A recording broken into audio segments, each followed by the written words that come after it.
welcome everyone to our third in the series of what we're now calling the lockdown lectures. We finally came up with a nice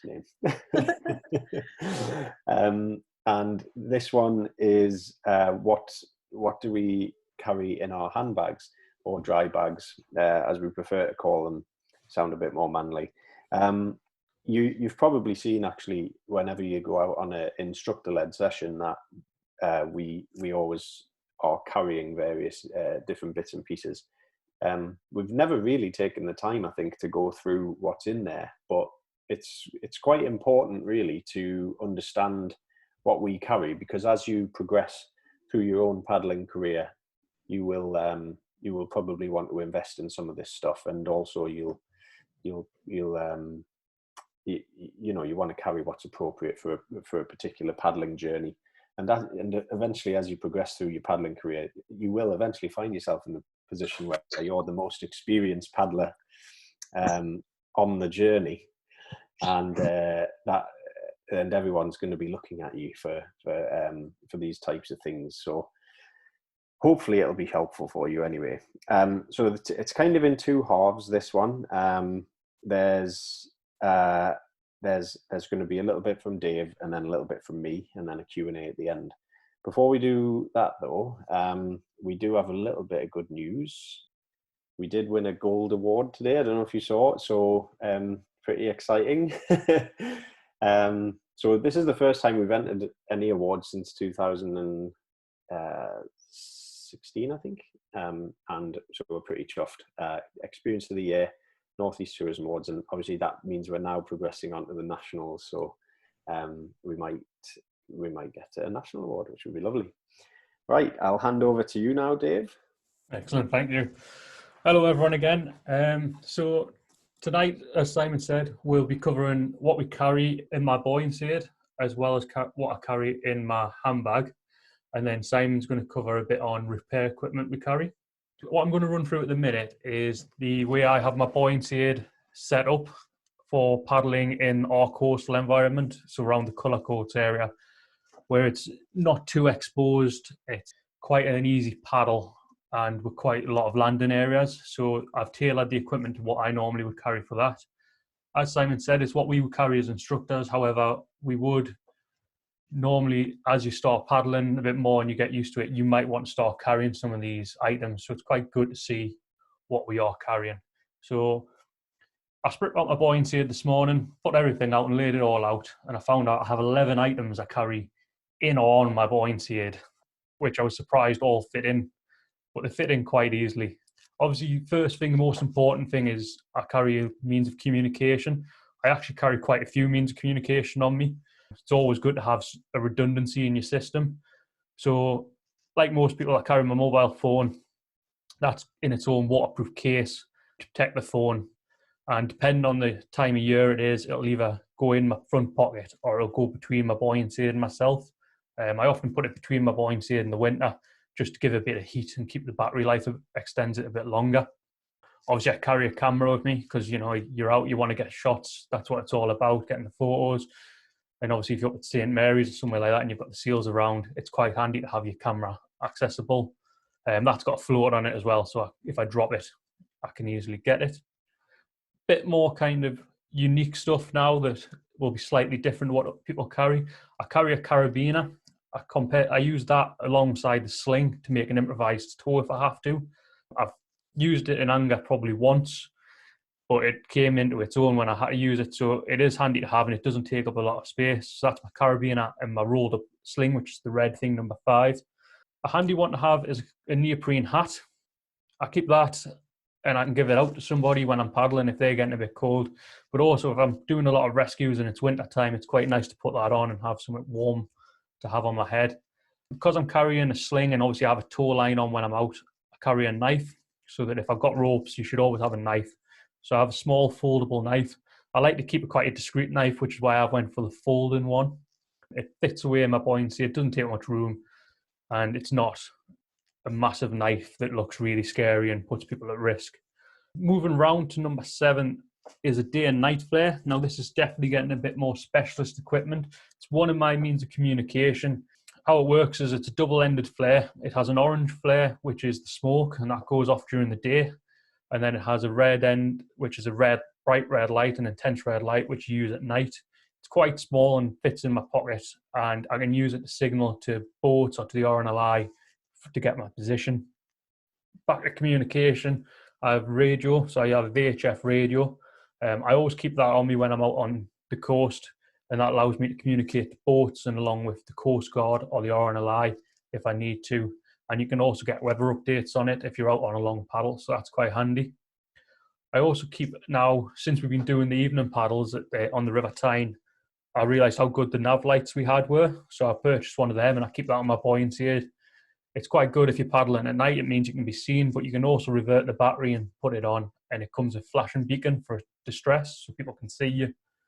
So this was me this morning. I have sped it up. I don't usually work this fast, but it just shows I can fit the sling, my neoprene hat, my camera and my phone all fits in the front pocket, and it leaves plenty of room still to put snacks in.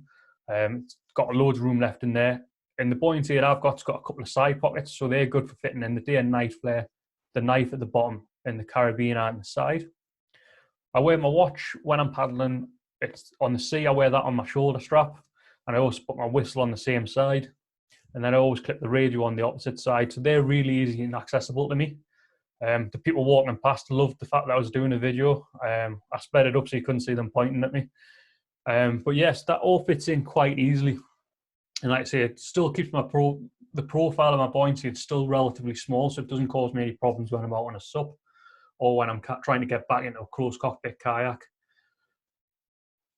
The next thing I carry, and you'll always see me with my little black bag now, my little handbag. That bag's a 15-litre bag, so it's not a massive bag. It is relatively small, and it's a really good quality waterproof bag. And in that, I keep some more flares. So this time I went for a larger day flare and a larger night flare at the top there, and then a rocket flare. The combination of them, the rocket can be used to draw attention to the fact that I need help.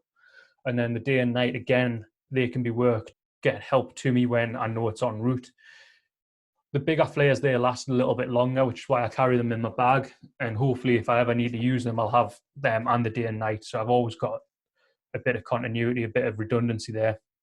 I carry some neoprene gloves in my bag. They're not the best for paddling in, but if your hands are cold, obviously it's better to be able to have feeling in your hands than not. So they stay in my bag, and they're generally used more. I often give them out to other people to use rather than myself, because if I'm going out, I'll prepare and put pogies on. But they are quite handy if you get caught unexpected. I also carry a spare kag. This is an old kag of mine. It's my first kag I bought, so I bought quite a large one. And that's quite good because it actually packs up quite small, and it can be pulled on over the top of my buoyancy aid. So I don't need to take anything off. I can literally pull it over the top of me, and it gives me an extra layer from the wind. Great if you're in like a wetsuit and you've had a swim and you're getting a bit of wind chill, you can pull it on. Above that in the green bag, that's my repair kit. I won't go in detail with it because obviously Simon is going to cover it. So I'll let Simon talk through what's in his repair kit, but that's mine. It's quite small, compact, it doesn't take a lot of room. My first aid kit is a little bit larger. It's the same kit that I carry depending where I am. So I might be out walking, or if I'm paddling, I always carry the same first aid kit. So it is quite a large one. It's quite a comprehensive first aid kit, but I would rather have all the things with me so know that I can deal with it. Like I say, if I'm paddling out on a river, it's quite handy to have something when you know help's a bit further away. I keep a spare carabiner on my bag. That's just an old climbing carabiner that's actually can't be used for climbing anymore because the gate's broke on it, but it's great for attaching my bag to the kayaks. So I just use that. Didn't cost me anything, and it's quite handy just to have. The next thing along, that's a group shelter. I carry quite a large group shelter. That one's a 8 to 10 man group shelter. It's great for with us working with schools. You can get quite a lot of kids in if they're cold, but it's also, you can always make them smaller. You can't make them bigger. So I went for a bit of a larger one. You can always just roll it up a bit and sit on the edge. The last thing I carry in my bag's a bit different to what most people would think, and I carry a SAM splint. It's a bit of foam that you can shape, and as you shape it, it becomes rigid, and you can use it for sprains to isolate joints. So it's quite a handy thing to have, and it folds up really flat, and that just lies in the bottom of a bag. And if I ever need it, I've got it. touch wood, I'll never need to use it, but it's quite a handy thing to have. Obviously, I use this bag when I'm coast steering as well, so the risk of coast steering is a bit higher. Again, when you look at that picture, you look at all the items, you think, no way do they fit in that bag. So I did a little video, I sped it up again, so you didn't have to watch a long video of me packing my bag. But just to prove it all fits in, it is a bit of a push, but you have to pack it right. So I pack the large items first. So group shelter goes in, along with the repair kit. And then I put my first aid kit in. And that's the big bulky items in towards the centre. And then I start stuffing the soft items around to fill up the little voids down the side of the bag. Takes a bit, you can see I put a bit of effort in here to try and force that into the corner. It's quite tight to get in, but it's in there. Pulls out easily, but it's quite hard to stuff in. And then I always put the flares on the top of the bag. They're the things that, if anything went really wrong, they're the things I'm probably going to want in a hurry. So I always keep them towards the top of the bag at hand, and I can get them in and out. And also they're the item that goes in and out of my bag the most because they've got to be stored correctly. So I do kind of take them out and don't store them in the bag. And that's it, all packed up, nice small. Like I say, it's only a 15-litre bag. It fits in the back of your kayak quite easily and can be clipped onto the D-rings to make sure it doesn't float away.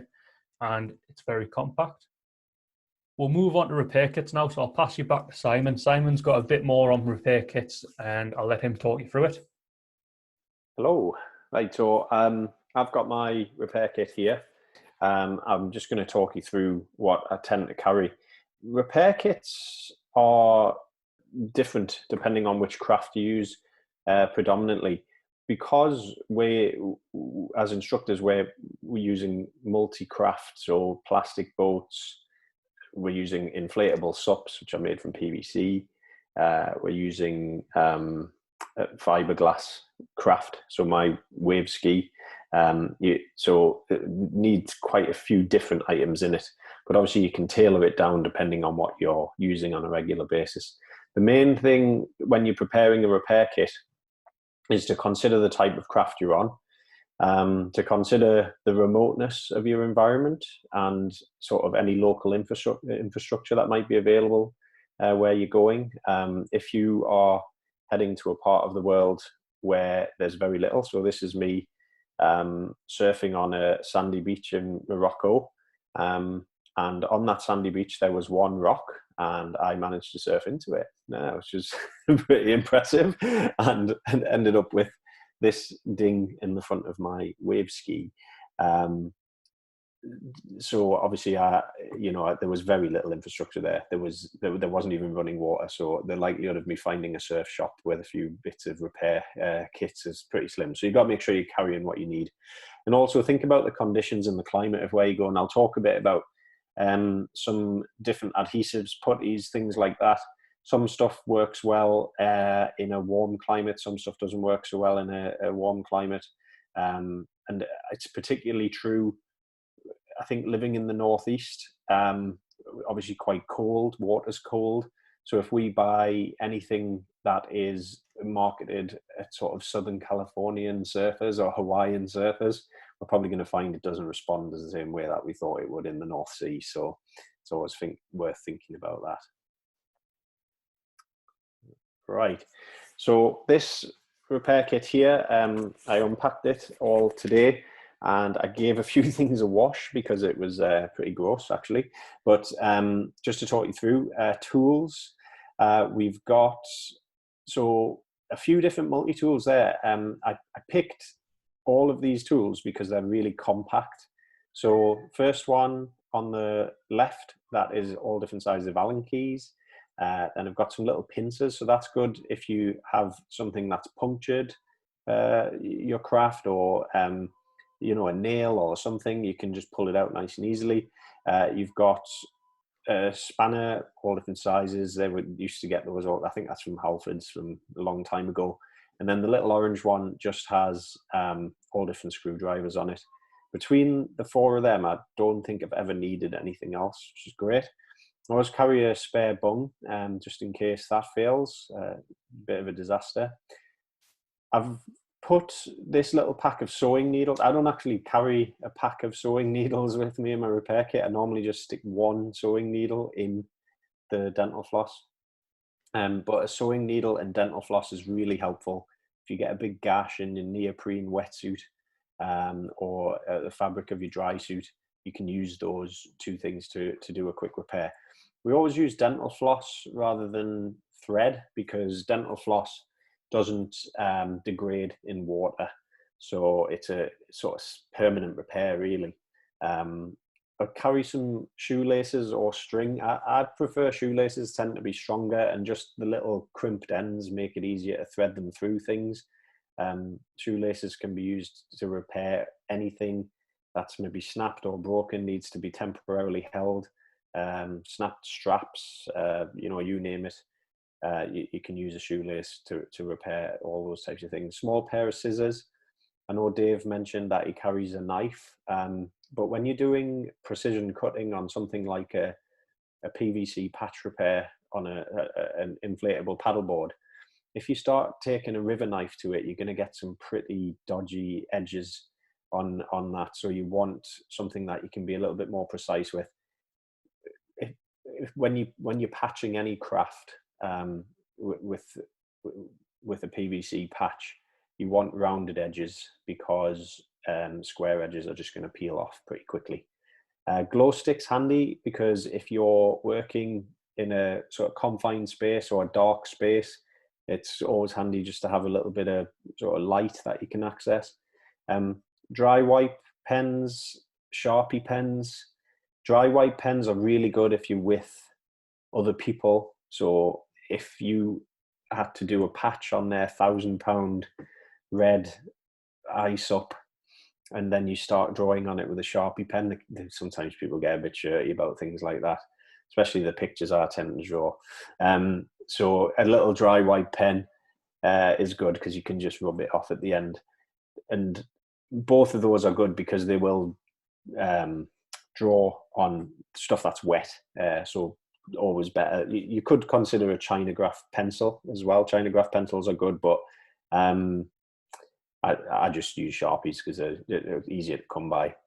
The most sort of complicated bit, I suppose, is figure 8.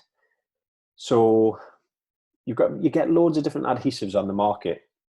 I've just picked 4 that I think are particularly good. Aquasure is a kind of coverall adhesive. You can use that to fit a new seal on a latex seal on a dry suit. You can use it to temporarily repair neoprene. You can use it to fix broken plastic. It's really good, and it doesn't degrade. The good thing about all these marine sealants is they don't degrade in ultraviolet light, and sometimes cheap sealants or super glues, they do give up in salt water, but these are designed specifically not to. The next one along is Black Witch. Now, Black Witch is a flexible neoprene adhesive. Again, really good for doing wetsuit repairs on the go. And Black Witch is a permanent repair as well, and it's a little bit more capable and flexible than Aquasure. So I would say if you're repairing neoprene, Black Witch is the one to have. Aquasure and Black Witch are both made by McNett, so they are 2 completely different products, but made by the same factory. Solarez is probably the one I've used more than anything for repairing my wave ski, which you saw on the last slide. Solarez is fantastic because it's an epoxy resin which you can use to patch up pretty big dings on fiberglass boats, fiberglass surfboards, supboards, whatever. And the great thing about Solarez is it goes off under sunlight, so you don't need to carry a UV lamp or anything specialist. You just put the repair on. I won't say too much about it because the next slide is actually a video from Solarez. But it's a cracking piece of kit. It's expensive. That tube there is about 19 quid. And if you do buy Solarez for where we live, you want to use the low light formula, because northeast sunshine, it doesn't happen all that much. Aqua, the putty sure that you've got there, that's great just for filling in like dings and holes. That's a commercial product, but you can use, if you want something cheap and free, Cheese wax, like off an Edam cheese, Baby Bells. That stuff's pretty good as well. You can squeeze that into cracks and holes, and then you can mold it easily in your hand, and then it goes off as it cools. It'll set pretty hard, so you don't have to have the commercial product. Bit of wax there, just surfboard wax. That can be good for filling in gaps and things. And then tapes wise, I tend to always keep electrical tape handy because it sticks when it's wet. That's good for first aid even. If you want to keep an elastoplast on when your hands are wet, use electrical tape. And then the other one there is a specific sort of like surfboard repair product, the fiberglass ding tape. And it's much thicker than any sort of like sellotapes. It sticks on surfaces that are prepared. You don't want to put it on something wet, but what I'm saying is when it gets wet, it won't come undone.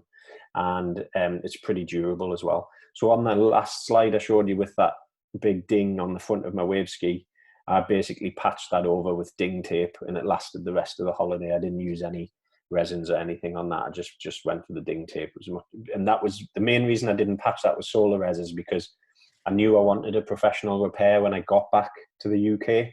So the ding tape was a good temporary fix to get me through that. And then just the couple of accessories at the top, got a little brush and a bit of sandpaper there as well. And then always just carry a decent container. You can't beat a Bobby Basic clip lock container. They're always the best. They're cheap, a few quid. A rag or microfiber cloth, and then 11 is just a thin sheet of PVC material, and that's the same material that they use to make stand-up paddleboards. You just get, if you buy a stand-up paddleboard, you'll always get spare sheets of it, which you can carry around, and that'll bond really well with that Aquasure adhesive. So everything together there, I could pretty much fix any plastic boat, fiberglass boat, an ice up, a wetsuit, or a minor repair to a dry suit as well, and should get me through the rest of my trip. And just to prove that it does actually fit, there it is. One thing I did learn is at one point is to keep anything sharp away from your adhesives. So as you can see, my wave ski's been through the mill. This was a different time when I managed to nearly snap it in half. And you'd be surprised actually that's pretty much the entire nose of the ski almost snapped off. But I was able to get that repaired by a guy called James on Percy Road in Whitley Bay. If you ever need his contact information, just drop us a line. And the repair on that was 50 quid, believe it or not. So he managed to rescue a £1,000 craft, which is great. I'm not saying it's as good as new. Like obviously I know now I'm using the ski on borrowed time, but it's good. It's watertight, and it does what I need it to do.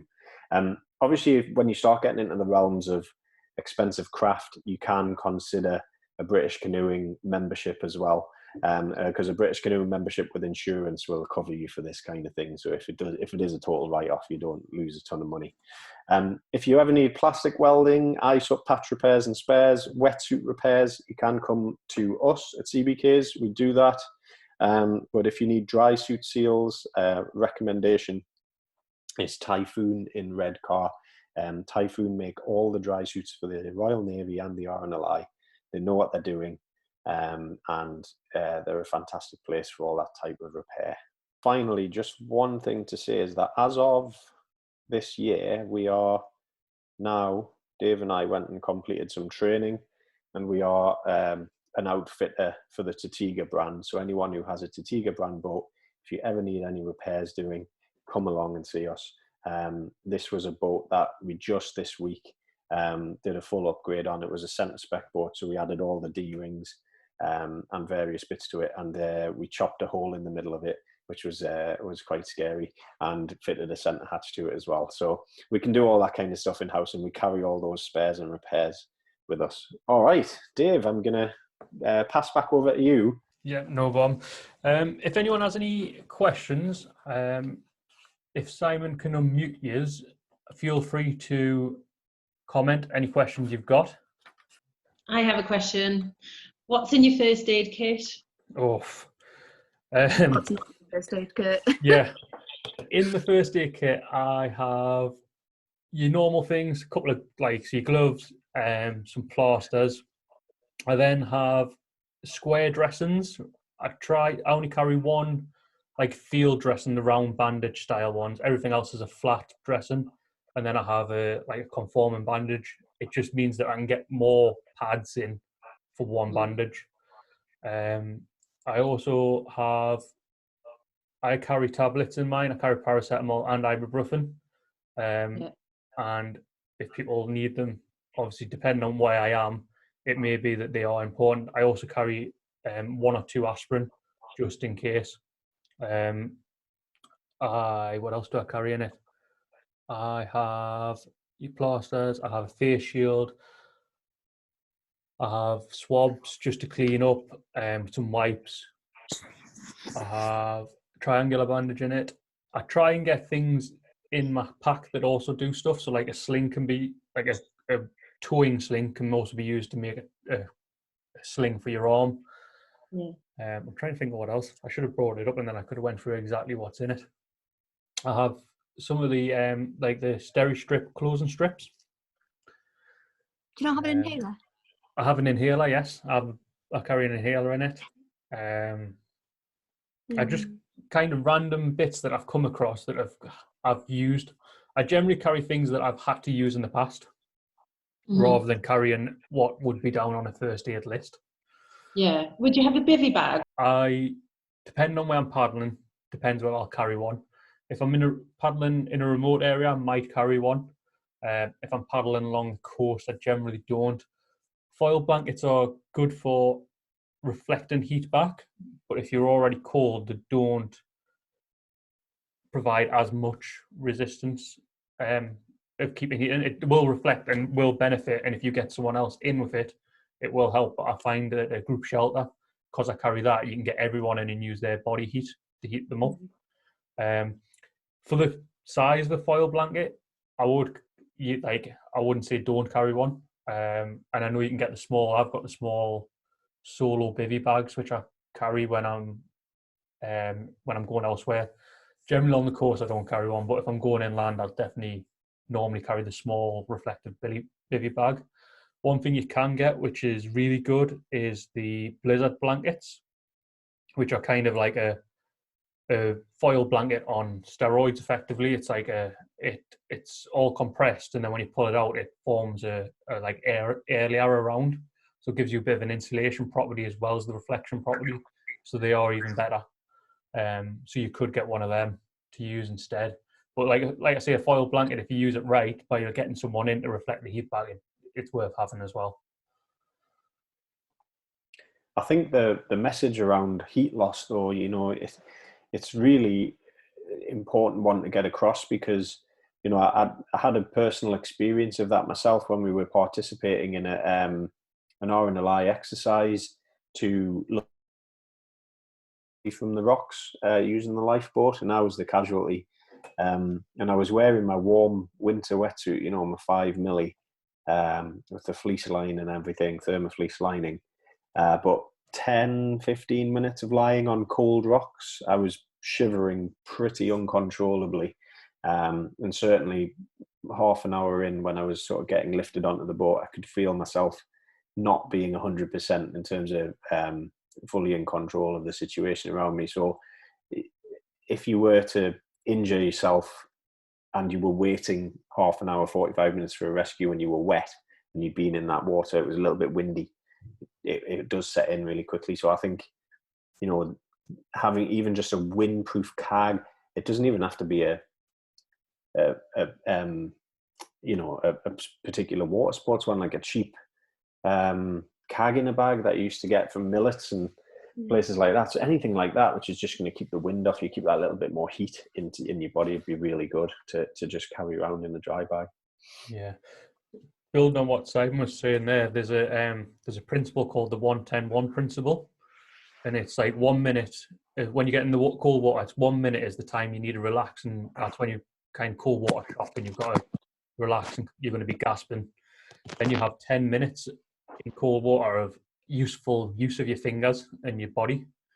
So after 10 minutes, you're going to start deteriorating in dexterity. So at that point, in the first 10 minutes, you want to be putting on any layers you can. So like, so them gloves, pulling them on, hat on, to try and prolong that use of your body.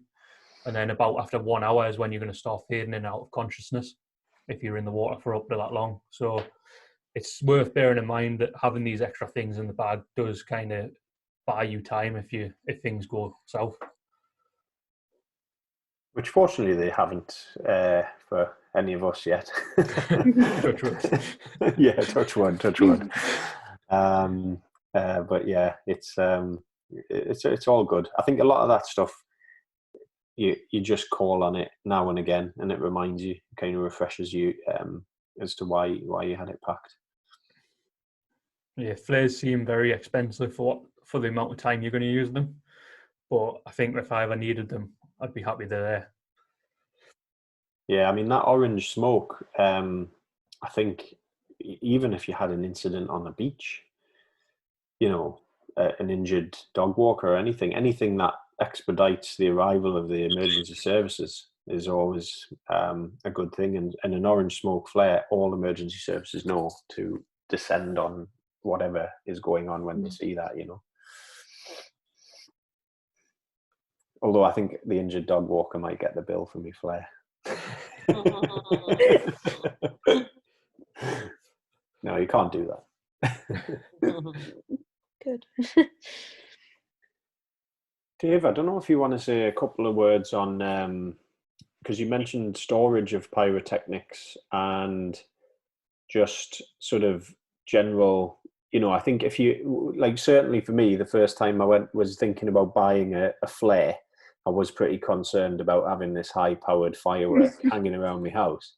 So is it worth saying a little bit about what considerations you might need to make before investing in something like that? Yeah, so best practice with flare is that you should keep it in a locked container, like a sealed container. Ammo tins are really good. The old army ammo tins you can get off the surplus, because they're fire resistant and they're designed to have explosives in them. So they are quite a handy thing to have. But basically, you want it ideally in a container that if there was a fire, it wouldn't be it wouldn't take risk. So metal containers are the best for it. But really, you want to be storing them out of the way of anywhere where there is a risk or where they could be accessed by someone and set off without intention. Keeping them in the car kind of long term is not a good thing. You should kind of think about when you finish with it, it should be put away. Like if you've got room in your garage to have a small, because the only small ammo tins are about 300 mil long, something like that is really good. They're probably the best thing to keep them in. I think that's what the RNLI keep them in as well, isn't it? Yeah, like metal. Like a metal seal tin. Ammo tins, yeah. And I think just to say as well, they do have an expiry date. So you one of the sort of slightly unclear things is what you do with them at the end of their life. You know, we all want to set them off, really. That would be the fun thing to do, but I think that carries its own risks of upsetting the Coast Guard. So I have heard, though, that you can take them to Coast Guard stations and leave them there. I think Humber's the nearest we're allowed to take ours to. So not Blythe? No, it's got to be the regional one, south, a long way south. A long way south? Oh, Yeah. Isn't it like Yorkshire? Yeah, like, Hull. Yeah. Hull way. Oh, wow. So I think it's Humber's the nearest we're meant to take ours to, because I don't think the small stations are allowed to take them in anymore. But one thing I would say, if you are going to start getting flares, it's worth, I don't do it, but I really should, is a good tip is to carry a glove, like a decent glove with you that you don't mind getting, because they are hot and they give off sparks. So it stops you burning your hand, so you can't actually hold it for the full length. I've been told this a few times and I keep meaning to get a glove and I still haven't, but just like an old gardening style glove. Speaking of gloves as well, it's always good to have a nitrile glove in your repair kit, because when you start faffing on with adhesives, you don't want to stick your hands to your paddle. Oh, God, I would definitely do that. I think, again, kind of what I was saying about the first aid kit and trying to get things that do multiple jobs. So in my first aid kit, I carry tough cuts. So I can use them to cut out patches. So like Simon was saying, using scissors. So I'm looking for things that do 2 jobs at once. The other thing is, like, I carry a permanent marker inside my first aid kit as well, because that's good for writing on people what's happened if you're dealing with casualties, but you can also use it in a repair kit. Saves you carrying more than one. What do you think the top 3 first investments should be from everything you had there today, Dave? I would say a buoyancy aid that can carry it all. And then if you haven't already got a decent case for your phone, and then start considering, I would consider I'd probably go, I'm between flare and radio, which way to go. A radio is easier, you can communicate with both, you can probably get more out of it. The flares are only really good once you've got help coming. Yeah, I think for marine use, radios are great, because VHF radio is the primary means by which the Coast Guard communicates with all maritime users. So you're guaranteed coverage when you're out there. Any more questions? What would you expect to pay for a VHF radio? They're about 129 for an ICOM, which seems to be reasonable. And I think a similar price for the same ones we've got, the Horizons. Is that just the brand?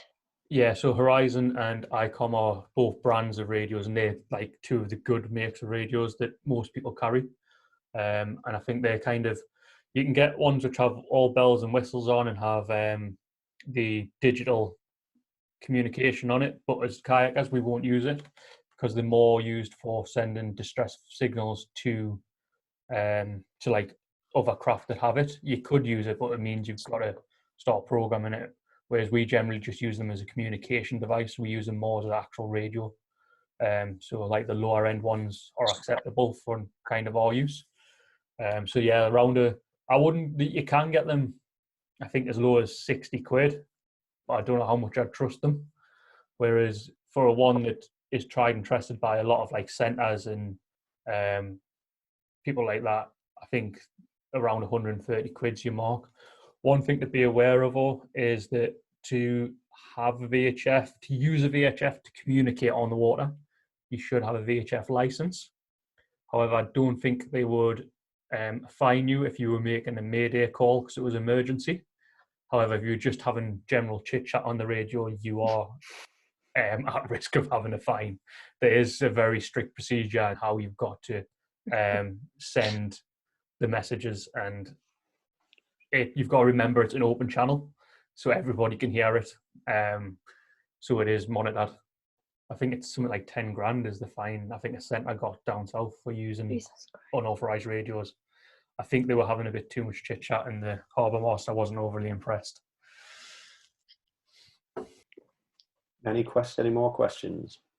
Can I ask about your glow stick? Mm-hmm. That sounds weird. Right, so I don't know if this is a really stupid way of like thinking about it, but when I first saw it, I thought like, if you were to get like a little hole or something in your boat, to like put it in your boat to like see if it's patched fully. Yeah, good idea. Did you use it for that? Of course, yeah, that's a really good idea. See if you can see any light coming through. It occurred to me that you'd be using it when it was dark. It just yeah. That was just the first thought. Could you use it like that, or would it not really work? No, that makes sense as long as you're not using a clear resin or something like that, which you can still see through. But yeah, why not? Check for the quality of a patch, or check if you know there's a puncture there, but you can't quite see it for whatever reason. Maybe you could try using a light source behind it. Yeah, that's good lateral thinking. That would have never occurred to me to carry a glow stick. Yeah, I think that was a tip from. It would have had to have been Dave Brown. Got to be Dave. Yeah. That'd be along with the baby bell skins. Yeah, I know. Well, and that is a good tip, actually. I mean, that's one of the reasons we started selling that putty, because I think people didn't believe me. So at least now we've got something that you can say this works. But actually, the baby bell trick is good. we had so Dave Brown, if you've not met him, he's our technical advisor, and he's very accomplished, like outdoorsman from Wales who comes up and sort of tells us what to do when we're not sure and things like that.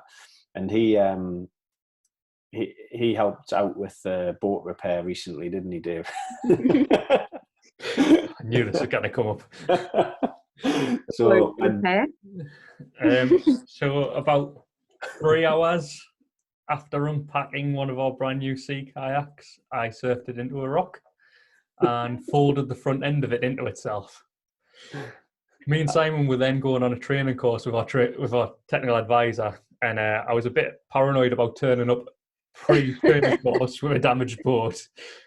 We get to his house, and Simon kind of forces me to tell him what's happened. I was going to just put it away and not say out. You wanted to unwrap the third boat, didn't you? Yeah, I was going to unwrap the third one and I was going to give it to Dan and blame Dan. And within about an hour, David made it look pretty much new. We found out that boiling the kettle and pouring it down the boat and using a bit of wood to push it out actually works. So we managed to make the boat, and you wouldn't tell now which one, well, apart from it looks a little bit dirty, you won't tell which one's actually been used. So actually, subsequently, we did that course down with the manufacturers down in Tatiga, and it's unbelievable really what you can weld out of plastic. It was never going to be a write-off. No. Really, because plastic is a very repairable and pliable material, really, if you heat it up. I should have put the picture of that boat in though, Dave. I made a mistake there. To be fair, I'm glad it was the boat and not me, because it was going south very quick. You can add the picture into the group. Yeah, I'm just looking for the photo now. It was, I think what made the whole incident even better was that I'd pocket dialed images. Oh my God, after I was I'd done it. And all this time I was like shouting at Simon, "What's it look like? Is it bad?" And that's all Imogen could hear down the phone. Okay, what's happened? And I was like, Dave! Like screaming down the phone to try and get to hear me. But I me back off the water. and he'd been completely oblivious. And I was like, what the hell's happened? He's like, oh, nothing, why? I was like, God. I was like, well, it didn't sound like nothing. But okay. It was good fun, though. It was, Yeah. We found the limitation of that particular boat. Mm-hmm. Yeah. Every day was school day. But yeah, it was a nice incident, that one. Some people say if you're not breaking your boat, you're not having a good enough time. Exactly.